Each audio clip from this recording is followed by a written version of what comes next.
माँ की बातें। सरयू बाला देवी से वार्तालाप। 4 बजे हैं। माँ उठी। ठाकुर का सांध्य भोग हो चुका है। रास बिहारी महाराज ने आकर कहा, एक मेम तुम्हारा दर्शन करने आई हैं, काफी देर से नीचे प्रतीक्षा कर रही हैं। माँ ने उन्हें लाने को कहा।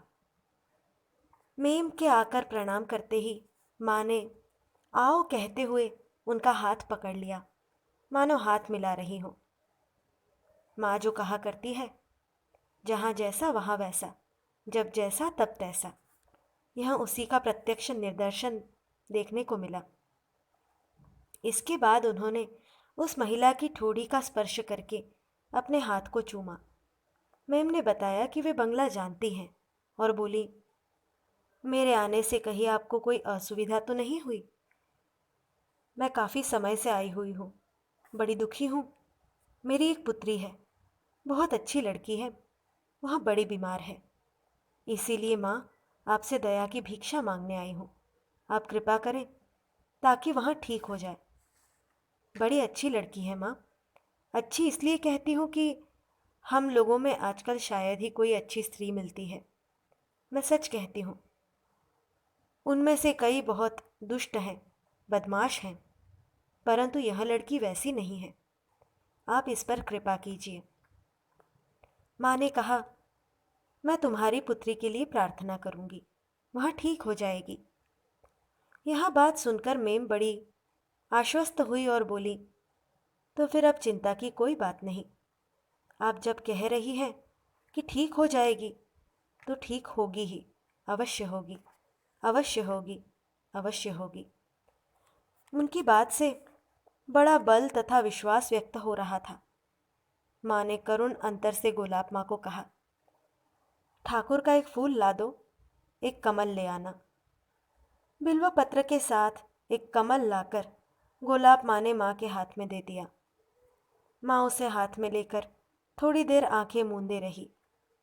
उसके बाद ठाकुर की ओर एकटक देखती हुई फूल को मेम के हाथ में देती हुई बोली, अपनी बेटी के सिर पर फिरा देना। मेम ने हाथ जोड़कर फूल लिया और प्रणाम करके कहा, उसके बाद क्या करूँगी? गुलाब माँ बोली, और क्या करोगी? सूख जाने के बाद गंगा में डाल देना। मेम ने कहा, नहीं नहीं, यह भगवान की चीज़ भला कैसे फेंक दूंगी? नए कपड़े की एक थैली बनवाकर उसी में रख दूंगी और वही थैली प्रतिदिन लड़की के मस्तक तथा शरीर पर फेर दिया करूंगी। माँ बोली, हाँ, ऐसा ही करना। मेम, ईश्वर सत्य हैं, वे हैं। आपसे एक बात कहना चाहती हूँ। कुछ दिनों पूर्व मेरे छोटे बच्चे को खूब बुखार हो गया। एक दिन मैं खूब व्याकुल हुई और बैठकर कहने लगी, हे ईश्वर, तुम्हारे अस्तित्व का तो मैं अनुभव करती हूँ, परंतु तुम मुझे प्रत्यक्ष रूप से कुछ दो। यह कहकर रोते रोते मैंने एक रुमाल बिछाकर रख दिया।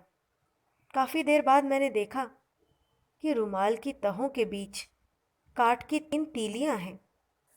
मैं विस्मित रह गई और उन तीलियों को ले जाकर शिशु के शरीर पर 3 बार फिरा दिया। उसका ज्वर तत्काल उतर गया। यह कहते कहते मेम की आंखों से टप टप करके अश्रुपात होने लगा। इसके बाद वे बोली, क्षमा कीजिएगा, मैंने आपका बहुत सा समय बर्बाद किया। माँ ने कहा, नहीं नहीं, तुम्हारे साथ बातें करके मुझे बड़ा आनंद हुआ। तुम किसी मंगलवार के दिन आना। मेम ने प्रणाम करके विदा ली। योगिन माँ की पीठ में फोड़ा हुआ है, उस पर शल्य क्रिया हुई है। माँ कह रही हैं, आहा, आज के दिन योगिन पड़ी रही। उसकी कितनी कुछ करने की इच्छा थी, परंतु एक बार इस कमरे में आ तक नहीं सकी। मुझसे उन्होंने पूछा, तुम योगिन के पास जा रही हो ना? कहना, मैं थोड़ी ही देर में आ रही हूँ। योगिन माँ को देखकर माँ के पास लौटने पर मैंने पाया कि श्रीमान प्रियनाथ उन्हें प्रणाम कर रहे हैं। माँ ने उनकी ठुड्डी को स्पर्श किया। प्रियनाथ की आंखों तथा सीने की हड्डी पर भयानक खरोंच आई है। पट्टियाँ बंधी हुई है। उसे देखकर माँ बड़ी चिंतित होकर बारंबार कह रही हैं, आहा, भाग्य से आँख खराब नहीं हुई। मेरे लौटने का समय हो चुका था। थोड़ी देर बाद प्रणाम करके विदा मांगने पर माँ ने कहा, फिर आना। शनिवार, लक्ष्मी पूजा का दिन। सवेरे हम दोनों बहनें माँ के श्री चरणों का दर्शन करने गई थी। सुमति के बच्चे भी साथ गए थे। माँ मंदिर में बैठी फल काट रही थी। देखते ही बोली, सभी आए हो, बैठो। कब आए? मैंने कहा, महाअष्टमी के दिन रात में ही लौट गई थी, फिर कल रात आई हूँ। माँ, इस बार क्या रहना होगा? मैं, नहीं माँ। माँ ने सुमति से कहा, बहू, अच्छी तो हो ना? तुम्हारी जेठानी अब कैसी है?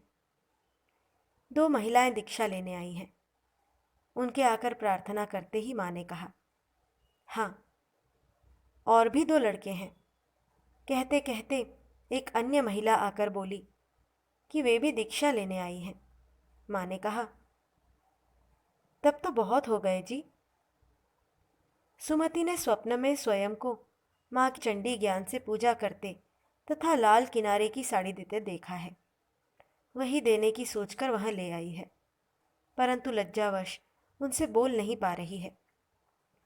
कहती है, दीदी तुम ही कहो। मेरे यहाँ बात उठाते ही माँ ने हंसते हुए कहा, जगदम्बा ने ही स्वप्न दिया है, क्या कहती हो बेटी? सो दे दो, साड़ी तो पहननी ही होगी। चौड़े लाल किनारे की साड़ी माँ ने पहनी। वहाँ क्या ही सुंदर सुशोभित हो रहा था। मैं मुग्ध होकर देखती रही। आंखें छलछला आई। सुमति ने कहा, थोड़ा सिंदूर देने से अच्छा होता। माँ ने हंसते हुए कहा, तो दे ही दो, परंतु सिंदूर न ले जाने के कारण दिया नहीं जा सका। हम घर लौटने के लिए प्रणाम कर रही थी। माँ ने कहा, तुम भी अभी चली जाओगी?